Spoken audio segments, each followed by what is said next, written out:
আমি আজকে চলে আসছি শুটকি ভুনা নিয়ে। তো আলহামদুলিল্লাহ সবাই আমার সাথেই থাকবেন, আশা করি অনেক ভালো লাগবে। দেখতে মাশাআল্লাহ যতটা সুন্দর হয়েছে, খেতেও কিন্তু অসম্ভব মজা হবে। আসসালামু আলাইকুম রাহমাতুল্লাহি ওয়া বারাকাতুহু।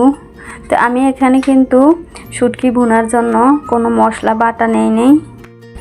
বাটা মশলা দিয়ে যদি শুটকিটা ভুনা করা হয় তাহলে কিন্তু খেতে ভালো লাগে না।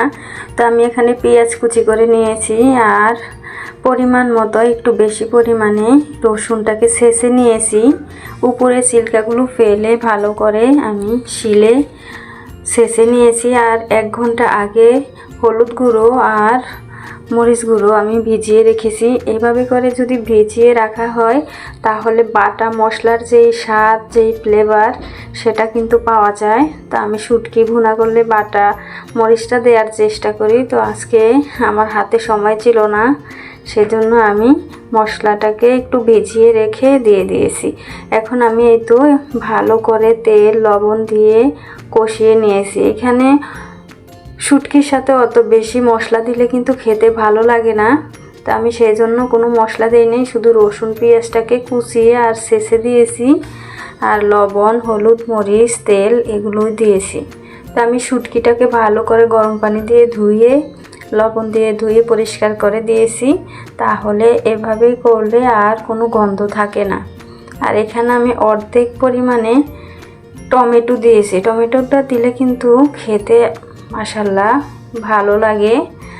আর শুটকির সাথে ঝালটা একটু বেশি হলে কিন্তু খেতে দুর্দান্ত হয়। কে কীরকম খায় আমি জানি না, কিন্তু আমার কাছে এরকমভাবে যদি রান্না করা হয় বা ভুনা করা হয় তাহলে কিন্তু খেতে মাশাআল্লাহ অসম্ভব মজা হয়।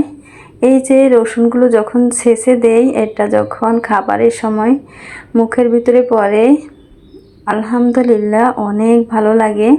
তো আমি কিন্তু অফ ক্যামেরায় সুন্দর করে রান্না করে নিয়েছি। কোনো ঝোল রাখবো না, একটু মাখা মাখা রাখবো। তো এভাবে করে যদি রান্না করা হয় আলহামদুলিল্লাহ অনেক অনেক ভালো লাগে।